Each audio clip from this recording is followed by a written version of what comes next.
Assalamualaikum warahmatullahi wabarakatuh.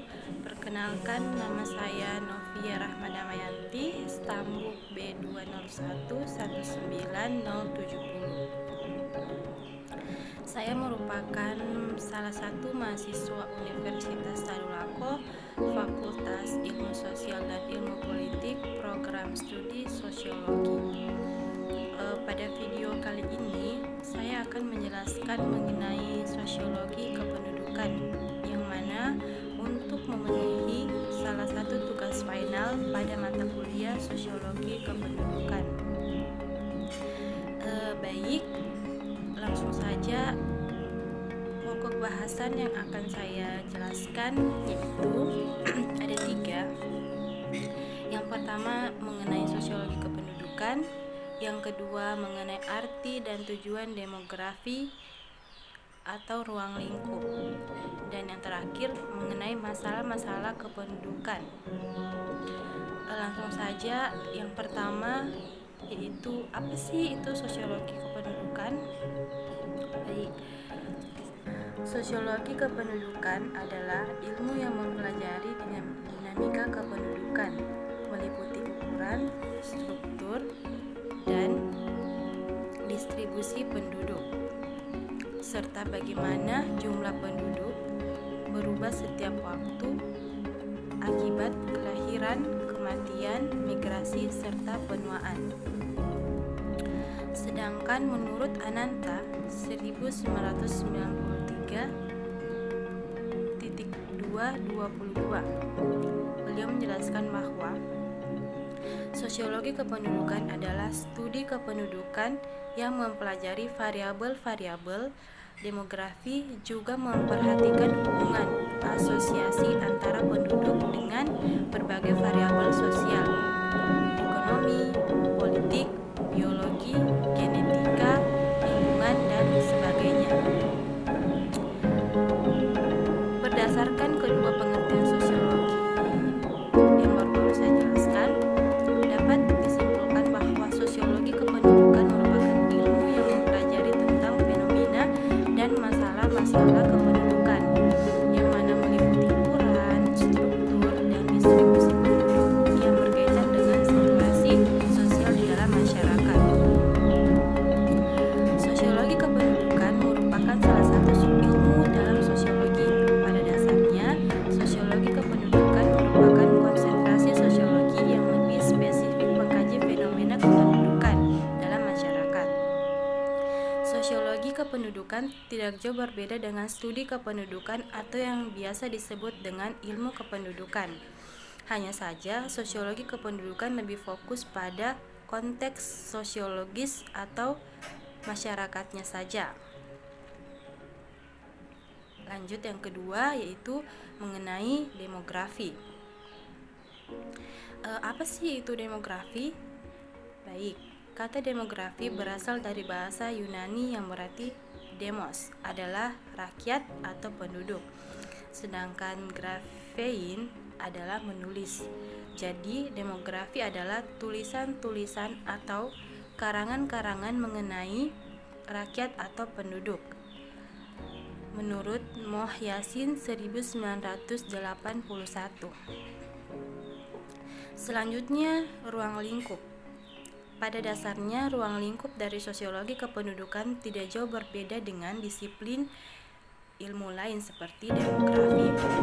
Ruang lingkup sosiologi kependudukan meliputi ruang lingkup kualitatif dan kuantitatif. Pada ruang lingkup kualitatif berupa kajian teoritis yang berujung pada studi atau ilmu kependudukan. Sedangkan pada ruang lingkup kuantitatif berupa kajian statistik yang di dalamnya ada dalam demografi murni atau demografi terapan. Ilmu demografi dan studi kependudukan sama-sama menganalisis variabel seputar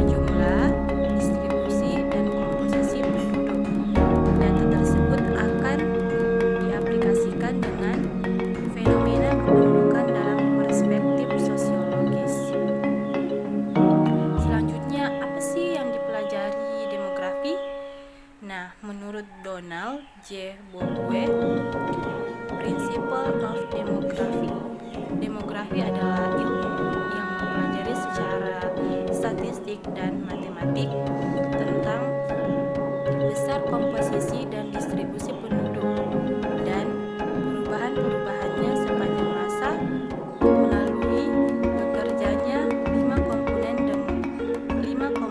demografi, yaitu kelahiran atau fertilitas, kematian atau mortalitas, perkawinan, migrasi, dan mobilitas sosial.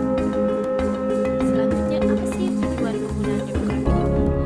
Nah, dalam tujuan penggunaan demografi ini disebutkan ada 4 tujuan penggunaannya, yakni yang pertama yaitu mempelajari kuantitas dan distribusi PDDK dalam satu daerah tertentu. Yang kedua, menjelaskan pertumbuhan masa lampau, penurunannya, dan persebarannya dengan sebaik-baiknya dengan data yang tersedia. Yang ketiga, mengembangkan hubungan sebab akibat antara perkembangan PDDK dengan bermacam-macam aspek organisasi sosial. Dan yang terakhir, mencoba meramalkan pertumbuhan PDDK di masa hiat dan kemungkinan konsekuensinya. Selanjutnya, pembahasan yang terakhir yaitu masalah-masalah kependudukan Indonesia. Apa saja sih masalah-masalah kependudukan Indonesia? Baik, dari yang saya dapat, di Indonesia ini terdapat 5 kira-kira masalah kependudukan. Yang pertama yaitu jumlah penduduk besar. Yang kedua, pertumbuhan penduduk cepat. Yang ketiga, persebaran penduduk tidak merata. Yang keempat, kualitas penduduk rendah. Dan yang terakhir, komposisi penduduk sebagian besar berusia muda. Kenapa sih jumlah penduduk di Indonesia itu besar? Penduduk dalam suatu negara menjadi faktor terpenting dalam pelaksanaan pembangunan karena menjadi subjek dan objek pembangunan. Kenapa sih jumlahnya besar? Yang pertama, di Indonesia memiliki ribuan pulau yang tersebar dari Sabang sampai Merauke. Yang kedua, Indonesia memiliki kurang lebih 395 SB, ragam dan corak budaya, etnis, agama, tradisi, dan kebiasaan, termasuk paham mengenai kepemilikan jumlah anak dalam keluarga. Yang ketiga, masih ada daerah-daerah tertentu yang tidak tersentuh dengan program penekanan jumlah penduduk atau KB. Sedangkan dampak positif dari jumlah penduduk yang besar ini dapat bermanfaat dalam yang pertama, penyediaan tenaga kerja dalam masalah sumber daya alam. Yang kedua, mempertahankan keutuhan negara dari ancaman yang berasal dari bangsa lain. Selanjutnya, pada poin 2 sampai 5 di masalah-masalah kependudukan Indonesia ini saya akan membahas mengenai bagaimana solusi dari permasalahan ini. Cepat, menurut saya solusi dari permasalahan ini yaitu yang pertama, pemerataan lapangan kerja. Yang kedua, membatasi tunjangan anak bagi PNS.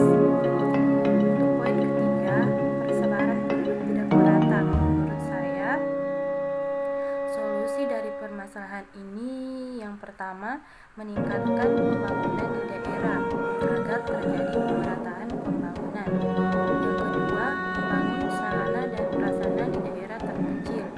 Yang ketiga, penyuluhan kepada masyarakat.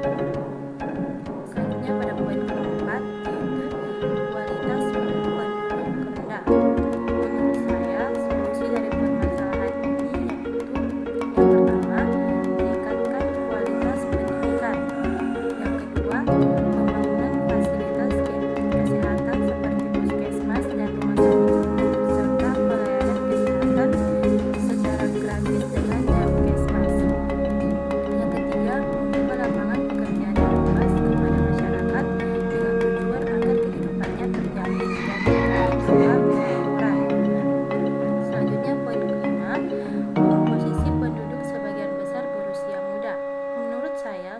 solusi dari permasalahan ini, yaitu yang pertama pengendalian angka kelahiran melalui KB, yang kedua penundaan usia perkawinan.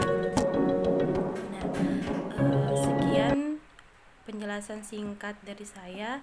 Mohon maaf bila ada salah-salah kata dan kekurang jelasan dalam penyampaian penjelasan yang saya berikan. Terima kasih untuk teman-teman yang sudah menonton. Saya akhiri. Wassalamualaikum warahmatullahi wabarakatuh.